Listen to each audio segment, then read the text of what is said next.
Lift off. Hello, everybody. Whether you're catching us live or watching a replay, welcome to everyone. I'm just going to share this into a Facebook group and then we'll get going. Right, let me have a look. Get the admin duties out of the way. There we go. Live and proud on Be Live TV. Share to a group. And we are in it. Right, get rid of that. And let's get started. So, as I say, hi to everybody. Thank you so much for joining us today. If you've ever wondered how the mind actually works and how best to navigate this inherent part of you, then stay tuned. It may be far simpler than you've been led to believe. My special guest today is a talented musician majoring on several instruments. He's an international best-selling author with his exceptional book, Just Play: The Simple Truth Behind Musical Excellence. He's a performance coach, a public speaker, and not least, a mentor to me. Please give it up for the amazing Nick Bottini. Hiya, Nick. Thank you, mate, for joining us. Hi, Danny. It's great to be here. It's great to see you. Yeah, nice one. I just want to jump right in, if that's okay. I Yeah. was reading your excellent book, Just Play, last week, and I must have got to about chapter 3 when I noticed I was just really sort of serene and feeling so calm and peaceful. There was such a ring of truth to the words and the feelings behind the words, and it got me thinking. I wonder if I'm guessing that you weren't always so sort of clear-headed and devoid of chaotic thinking. So I wonder if you could share some of your own backstory as to how life was and what you were up to previous to stumbling across these principles. Yeah. I think it's probably worth saying that I'm still as prone to having chaotic thinking. It kind of just seems a bit different when it happens now. But definitely. So in terms of backstory, the reason that I came to be in this whole conversation originally was because I desperately wanted to be a brilliant musician and was striving like crazy for many years to do that. And somewhere along the line, like lots of us do, I got this idea that I had to have a psychologically difficult experience in order to be making progress. So I'd heard somewhere that I needed to feel confident when I stood on a stage or had an audition or did a performance.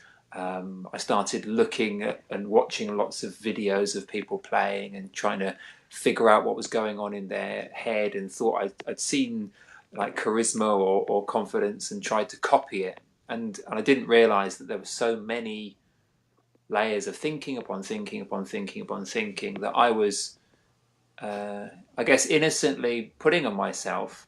But then, of course, when I felt a bit insecure before a concert or during a concert, or when I was practicing, or when I was having a lesson from a teacher that I respected, it constantly kept feeling like I was never able to achieve the kind of headspace that I thought I was meant to be achieving. So I didn't feel confident, therefore I was failing at the mental game that I thought I was playing.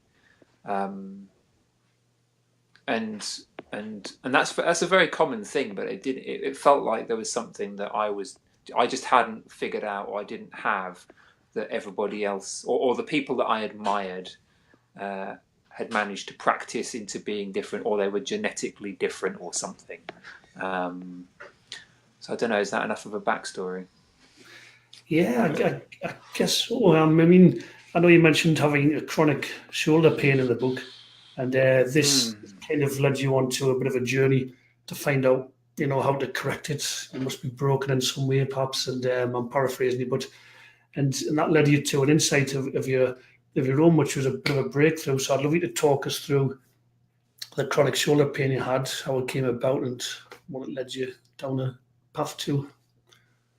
Yeah, well, I was I trained originally as a violinist, and I came to playing violin fairly late, actually, at the grand old age of 9, which it might seem very young, but it's kind of old by professional violinist standards, and for whatever reason, I kind of had got into the habit of hunching my left shoulder to hold the violin. It looks like violins are held that way. You'd think they were, but they're meant to be balanced. And so over years of doing this, I'd kind of hurt myself. And by the time I was, I guess, 19, 20, something like that, when I was studying at university and then abroad at a music college, I was in pretty serious pain. So I could make it through orchestral rehearsals, but I'd need to be drugged up, or I'd need to stretch afterwards, or have like a hot shower or something.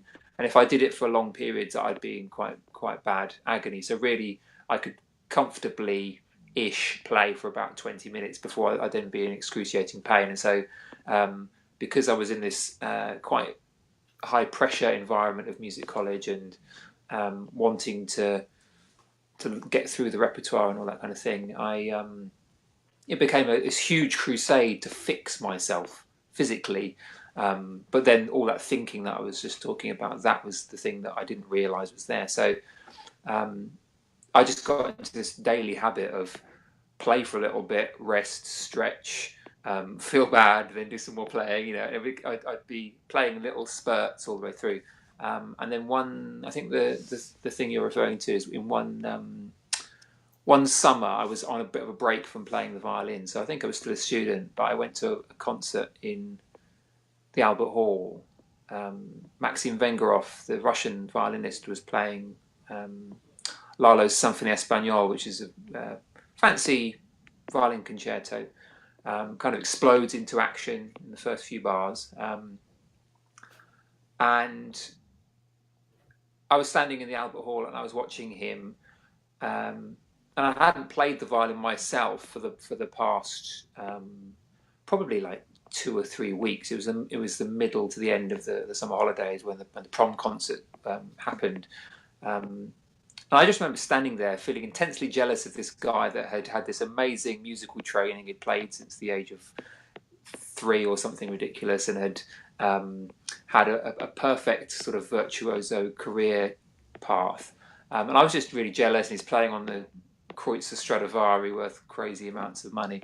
And I'm standing in there, and I suddenly found myself in as much pain as I would have been had I actually been playing that concerto myself. And I was standing there and I was like, this is horrible. And it was the same kind of sort of self-loathing feeling that I would have after playing the violin myself, and thinking, oh, there's something wrong with me because I'm in pain. And then I was like, hang on a minute, I haven't touched a violin today. I haven't touched a violin in the last 2 weeks. It can't be the fact that I've gone to this concert that's causing me pain. How can a concert actually cause me pain? I walked into the Albert Hall in no pain at all, or bearable pain, and suddenly something's changed. And I thought, well, what could that be? And it was like, oh my God, it has to be my mind.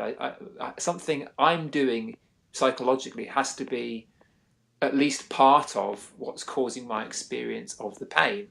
And at first I was really annoyed by that, and kind of angry that I could be making something that was already bad physically worse with my mind. But then it became really fascinating to me. And I guess that although I hated that period of being in so much pain on the violin, as a student, I now look back on it and think, actually, that has prompted this whole journey that I've been on, and which ultimately led to the book and stuff. Because I realised that if the mind was capable of increasing the pain, then it must be that's where the experience of pain was taking place, and that means that it's subjective, and all kinds of other possibilities were open to me that I didn't really realise that I was part of the creating energy of.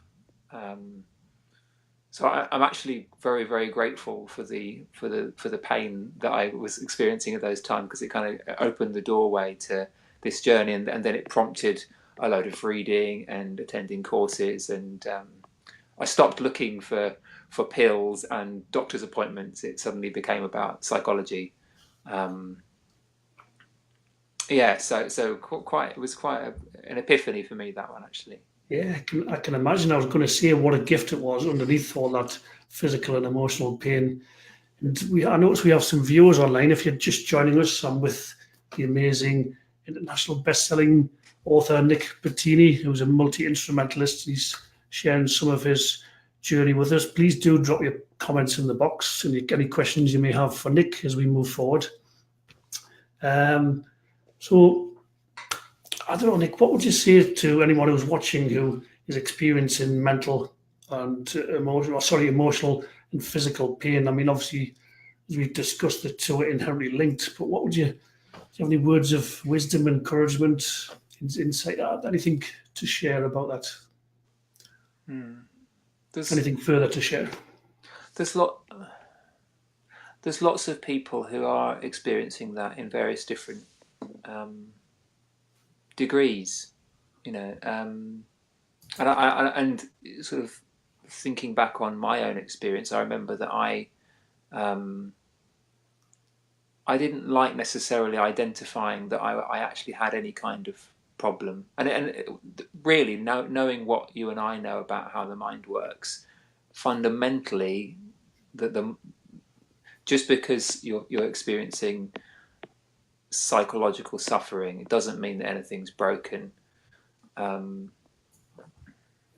so in some ways, having this kind of roller coaster that is the human experience is the most natural thing in the world, you know. But when we're at the bottom of the roller coaster, it doesn't mean anything about who you are is actually broken. That's the thing that I just was blind to, and that we tend to be, because it's the most natural thing in the world to think I'm not feeling okay in my skin, either physically or you know, psychologically, and then to think that because I don't feel okay in my skin, there must be something wrong. Um, and there are times when I still don't feel okay in my skin, and there are times when I feel slightly more settled. And that toing and froing, that kind of changing between clarity and clutter, and it can feel extreme, and it can feel incredibly real and intense, and it can feel incredibly personal. And we can definitely get the idea that the world should be different in those moments. But that feeling of isolation popping up from time to time is natural. And I guess the only words of advice I would offer people is to um, look, it's not even advice. It's just to know that those storms, those storm clouds pass. That they're coming and going of them is natural. Um, so it actually, even though it feels like we have to change our feelings, we don't. We really don't have to change them. We can take an insecure feeling. You know, you can take a feeling of not feeling okay. Nothing, who you really are won't be um, diminished or um, at risk in any way. You know, there's definitely hope. There's definitely hope. Yeah, and I want to share a quote from your book, if I have the permission from the author, of course. Yeah, that'll do. Yeah. And, following on from this, you say a state of mind can't be right, wrong, or a problem. And that's kind of what you've been explaining. And I guess my way of explaining that would be, when you talk about the weather, if it's raining, you can't say the weather's broken because it's raining. No, because obviously we need rain to survive the planet and ourselves. And the changing of the seasons. Sometimes the sunshine, or you don't say that nighttime is bad and daytime is good. And I guess it's really changing the way you think about our emotions. And if you're crying or feeling sad or frustrated or anxious, not thinking that you're broken, there's something wrong with you. You need to reach out for antidepressants. Likewise, we're not saying that he needs to, that sometimes positive intervention isn't required or support of some sort, but equally don't, immediately assume that there's something wrong with you. So I've got another quote I want to read out as well. You see in your book, Just Play, as soon as we realise that the emotional roller coaster is actually a universal experience, we stop dividing people into groups. There are no high performers, gurus, or celebrities who know something you don't, or have capacity to feel continuously confident and driven in a way you and I don't experience. That is an illusion. Excellence is your nature too. And that's what I've been finding a lot, Nick. And I guess once you really get that, it can sort of propel your life, and you can grow exponentially and meet some other like-minded people. Obviously, as you've done with your book. I would love you to talk about bringing your book to life, from actually writing it to getting it published into best-selling author status, because that's such an inspirational story in itself, and an adventure worth sharing. Yeah, it's very. I'm really glad you shared that quote, actually, because that to me feels like it's related to the being an author thing, and actually it's almost like, for me personally, that insight that I kind of wrote about in the book is something that I've continued to learn throughout the process of creating the book, getting it ready for publication, and then doing the business of selling it. So about a couple of years ago now, I started to explore the fundamental principles behind how every mind works, how the mind works. And then I was suddenly struck, as we all are, by a moment of inspiration. I thought, this is making a huge difference to me as a musician. I'll go on Amazon and I'll have a look for the book that's for musicians on this topic. It's such a growing field, these principles, that there must be a book. So I went to Amazon and I couldn't find a book that was about these psychological principles tailored for a musician. And I thought, wow, that's amazing. That would be a really valuable book. I wonder if I could write that book. And I found a bit of paper and started scribbling, and words came, and then I just started dividing it into different sections, and then typed it into a Word document, and then started fleshing it out. And it was like, oh, I felt really cool.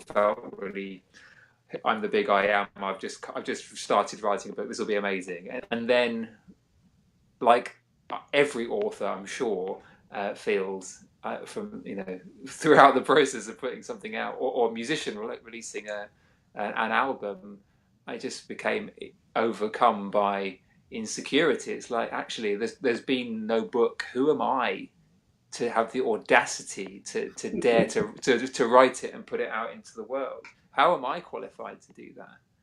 And then it's like, oh my God, what are people going to think? And like I was saying about the whole roller coaster thing, up and down, and that's pretty much been the experience of it throughout. So practically, I jotted stuff down, put it into sections, and then it kind of grew. And I guess that insecurity.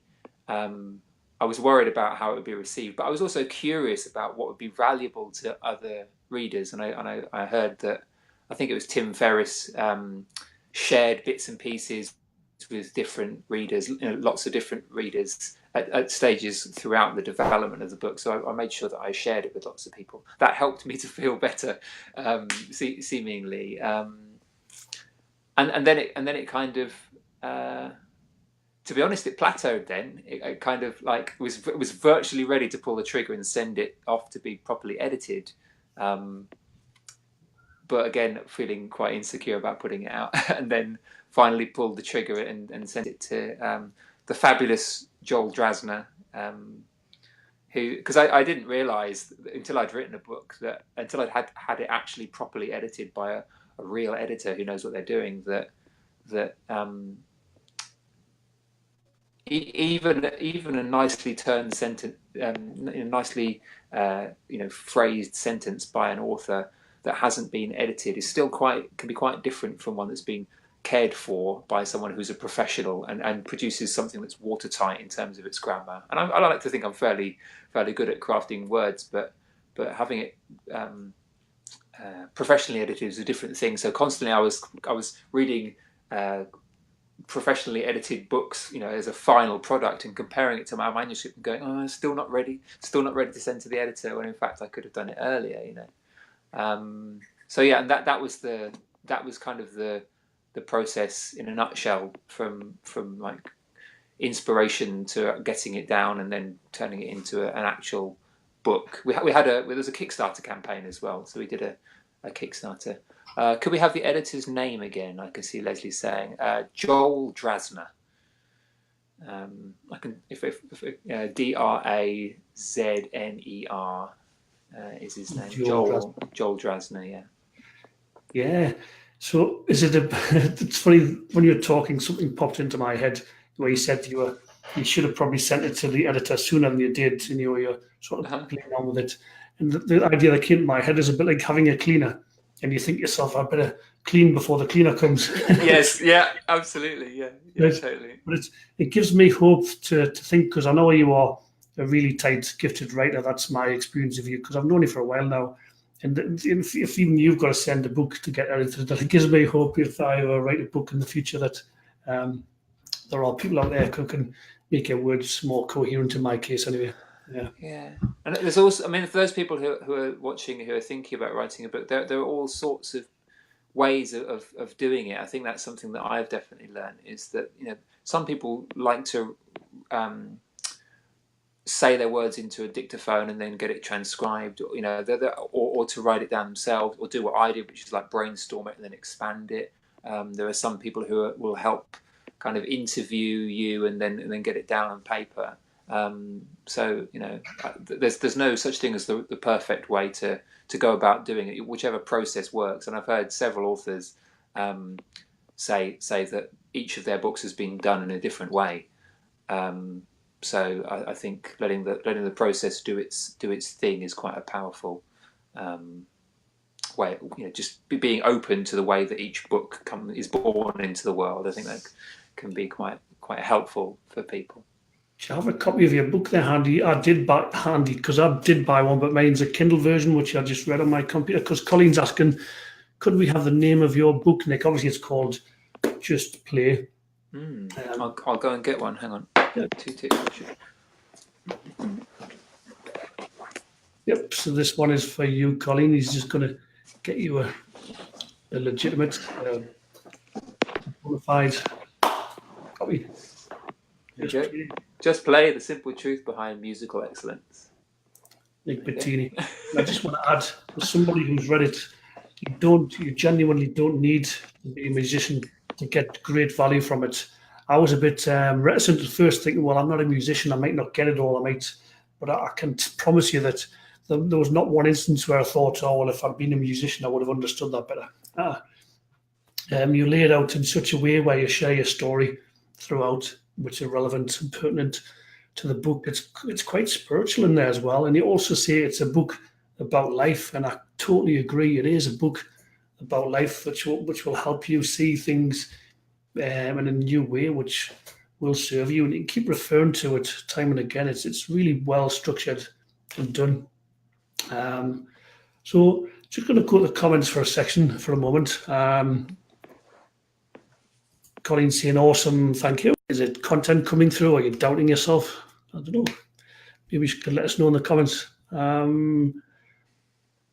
Leslie saying, there was an earlier comment, I love the idea of moving between clarity and clutter. And she also says that we're not broken means we don't need to be fixed. I know this understanding totally transformed the way I approach client work, as a therapist, as a coach.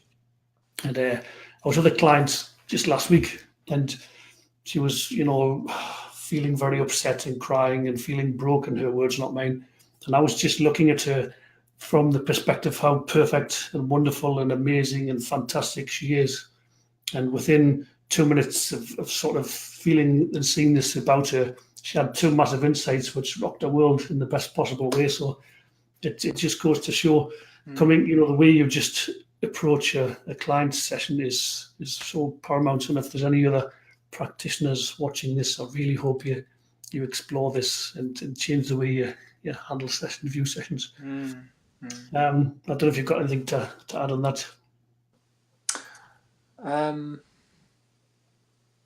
Well, the thing that sprang to mind when you were talking was that, people. I can imagine that people might hear us, who maybe haven't explored the kind of principles that we're describing or that I write about in the book, and on the surface, it's quite familiar to us. We get intellectually that we're not broken, and we get intellectually that we have a lot of potential. But I guess it's in everyone's nature to have blind spots about the implications of that. So why I was particularly glad that you shared that quote was because I see so many people. It's not just in the world of music, actually.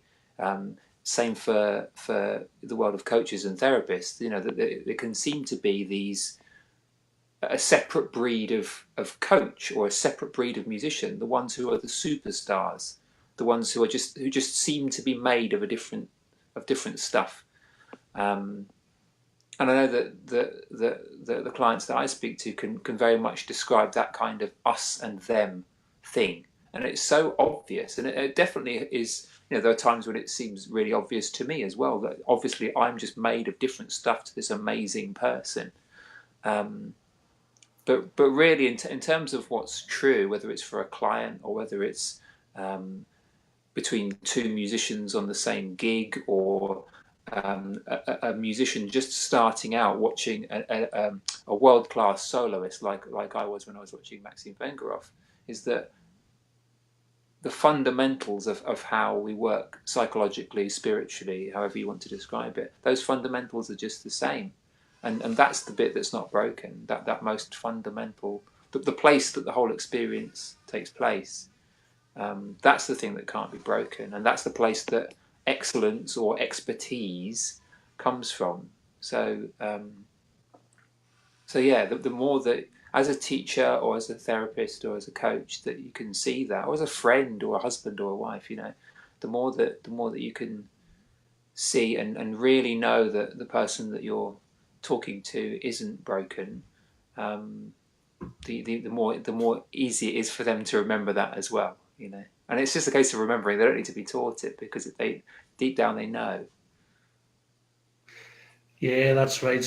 I totally agree. And your life opens up as well once you recognise that, you are part of it. You are part of the whole. So how can you not be just as unique, special, divine as the next person, however much you may revere them? I'm just going to go to the comments. My brother Nathan's just popped on. He's saying, "Hey, brother. Hi, kiddo. Hi, Nathan." Colleen's saying, "Yes, very true, Nick. We are all unique." Leslie's saying, "So true. Spent time last night at the Young Musicians Final at my son's high school." And Colleen's saying, "Awesome. Thank you." Here's a question for you, Nick. Where do you think thoughts come from? And should we take them? Should we always believe them? Where do thoughts come from, and should we? I know we've had this conversation before, but it was such a fascinating one. I thought we might like to resurrect it. Yeah.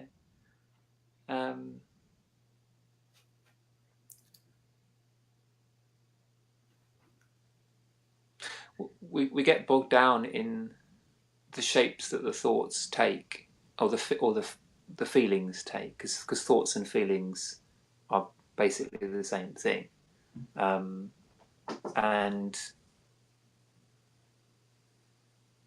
there's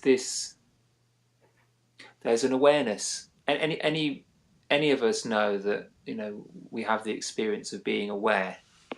We're aware of our ability to have a thought or have a feeling, and that awareness is the place that thoughts and feelings take place. It's like kind of life's cinema screen where the movie plays out, and we can get very bogged down in the details of the movie without really realizing that there's a kind of cosmic game playing out on this screen, and that screen is the power of thought, the capacity to create this vivid reality. So even that question of where do thoughts come from, it's a hugely powerful question to ask, because it helps us to get in touch with who we truly are, because you're the screen, you're the place that the awareness, you're the awareness of that experience, not the details of it. And so looking at the mechanism, looking at the very nature of what thought is just powerful by its nature. So it's a creative agent. It's the kind of awareness, intelligence. Probably not the most eloquent explanation, but that's the one that's coming up right now. What you're saying is really powerful. I hope people are listening to this. You said something like, you want the thought, you are the awareness, the observer. The thought is the creative agent. That's beautiful. Those couple of sentences can be life transforming, can be freeing. And I hope people are really sort of, if you're new to this concept, this thought, just sit and ponder on that. You may want to respin Nick's words a couple of times, and I really encourage you to do so. Diana Lane, if I may go to the comments, Nick, she's saying, how do you heal from a sense of brokenness, like being broke? So I guess you're saying that, she might know rationally that she's not broken. How do you heal from a sense of brokenness? I think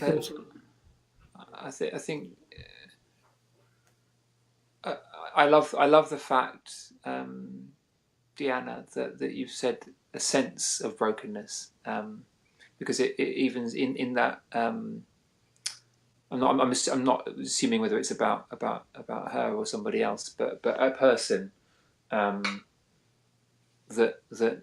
is aware that it's a sense rather than a fact of being broken, seeing the difference between the experience of brokenness versus the impossibility of actually being able to be broken. That's where an experience of healing will take place, and it's not really healing because there was never anything that could be broken. But when we say I've healed, it's when the sense of brokenness starts to die away, and it's kind of this veil that covers up your perfection.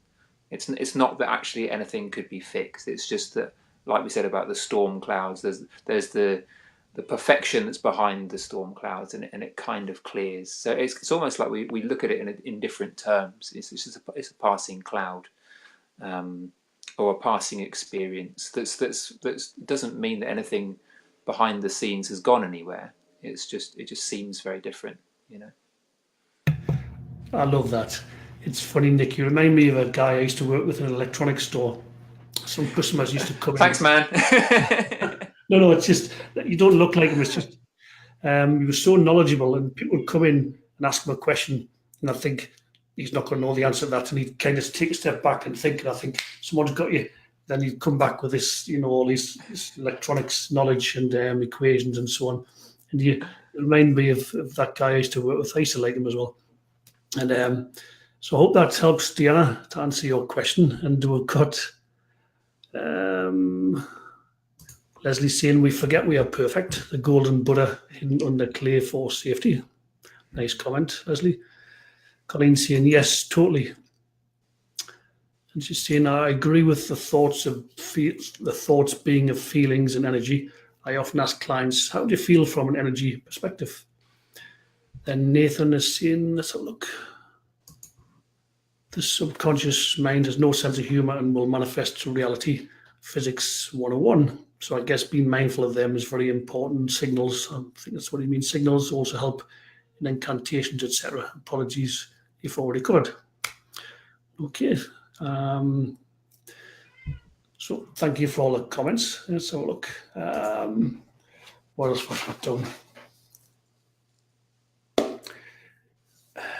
I've got another quote which I resonate with.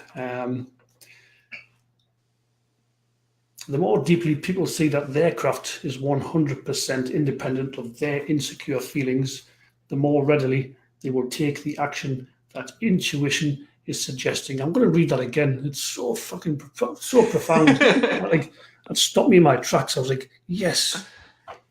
The more deeply people see that their craft is 100% independent of their insecure feelings, the more readily they will take the action that intuition is suggesting. Boom, slam dunk. You know that. It's really important. It's so important, and you know, when people say about stepping outside of their comfort zone, you know, that I get, that's what I understand when someone says stepping outside of their comfort zone, because I don't know how it is, you know, for anybody else, but like, say if I take the example of me on my main instrument now, which is a saxophone, you know, I know that there's a load of stuff that I can't do, and there's a skill that I would like to have, and in the process of acquiring those next skills that I haven't quite got, there are some actions that I need to take that I might feel embarrassed about doing. You know, it can feel pretty. You know, say for example, like there's a musician that doesn't feel great about reading music, and I mentioned this in the book. You know, if someone there are quite a few people who are insecure about particular aspects of their skill, and it maps over nicely for coaches or for business people. You know, maybe that bookkeeping is this niggling thing, or doing tax returns, or what have you. But being prepared to know, or being prepared to listen to that, I guess, deeper sense that there is something that is right to take action on, despite the fact that you feel insecure about it. You know, that is really huge, because then you actually are doing the thing that needs to be done, and you'll make very, very quick progress, because you won't be at the mercy of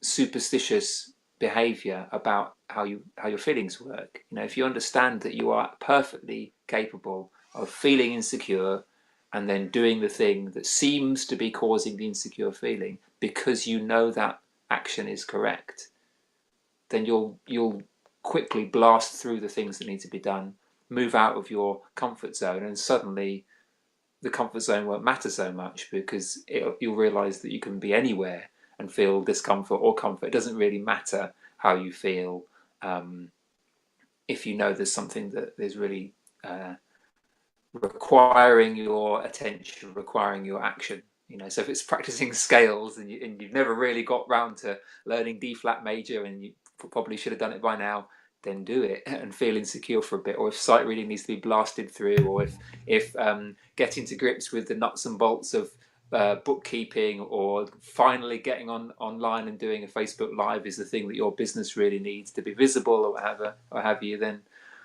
doing it in spite of an insecure feeling is the way that it will happen. And that's fast progress to me, because it's aligned with how our psychological experience actually works, rather than seems to be telling us that it's working, you know. Yes, that's right. It's funny you mentioned taxes. I did mine just recently. Put them into the accountants last week, and today he wrote with my tax liability and his fee, and I just did a bank transfer over, and then the whole shebang was done effortlessly, without stress, without, oh my God, whereas 5 years ago doing that, I was just crippled with fear for goodness knows what reasons. But and now it's not a problem. And like I say, doing these live streams either with your good self, or doing them in isolation. My first ones were dreadful. You know, I was so wooden. I would speak too fast, or I would, whatever. But you just get started, get going, and you get better. Allow yourself to be the beginner that you are, whether it's playing an instrument, doing a Facebook Mm. Live, writing blog posts, whatever it is. Yeah, I am. I just want to thank everyone for showing up on this live stream. Keep your comments coming for Nick. Um, and if you can buy Nick's book on Amazon, and I really, honestly, so much recommend that you do so. It's so insightful, full of wisdom. It's empowering, and it really has the capacity, the potential to change your life. Just Play by Nick Bottini. The what's it? The truth behind creative excellence. The simple truth behind musical excellence. Yeah. The simple truth behind musical excellence. Just Play by Nick Bottini. I'll just go to the comment section. Sue Ratley says, sounds like taking inspired action easier as you practice letting go and just doing it. Absolutely. Hammer nail head. Mm. Yana says, have you made any conscious sacrifices in your journey? Ooh. Conscious sacrifices. Not quite Conscious sure. sacrifices. Maybe my ego from time to time. Brilliant answer. I Yes. mean, but I think it's still a very healthy ego, to be honest. But yeah, The ego I'm has not quite sure. Yeah, it does. But I think the thing that needs to the need to protect myself, like being that thing of being feeling insecure and doing it anyway is so powerful. And if anything needs to be sacrificed, then it's believing your own hype. This is like exactly like you said, Danny. Actually, like being prepared to be a beginner, and that can be a real kick in the ego or kick in the. You can feel very shameful about starting at square one. Having to go back, to the beginning again. But actually, being prepared to kind of sacrifice those ego thoughts for just starting exactly where you are. This is what needs to be done. I'm a beginner. I don't really know how to do this particular thing, so I'm going to ask for help, or I'm going to start at the level that I'm actually at. That to me it's a really powerful thing. So every time I've held on to that need of proving how great I am, and then letting it go, and then just go, that's what I need to do. I just need to ask for some help, or I need to nail this thing I've been putting off nailing. Then it's like that's the letting go that I imagine. So that's kind of a sacrifice, I suppose. Nick Bottini, thank you so much. Forgot to mention as well as getting Just Play on Amazon by Nick Bottini, also half the proceeds are going to charities. Is that right? Yeah, so half my author royalties. So some of the money is going to Amazon and the publisher, but half the author royalties are going to Help Musicians UK. So they set up a 24-hour helpline for musicians to help them with mental health, because there's a huge need in the music industry, like others, but there's particular focus. There has been particular focus on well-being in the music industry in recent years, and they're doing some great stuff. So it seemed like a logical thing to support what they're doing. So yeah, there's a 24-hour helpline called Music Minds Matter, which, if there's any musicians watching or people who know musicians, it's not just for mental health. Actually, it's also for just for people to have a chat to. If they're a professional musician, then it's a listening line, and they can have a conversation as well. So yeah, I'd recommend that people check that out if they haven't. Okay, Nick, thank you so much for joining me. It's been an absolute pleasure spending some time with you, getting all this valuable information out there. Good to see you once again. Thank you for all the beautiful comments. If you're watching the replay, do keep them coming. Bye for now. Much love to you all. Bye. Thanks, Danny. Bye bye.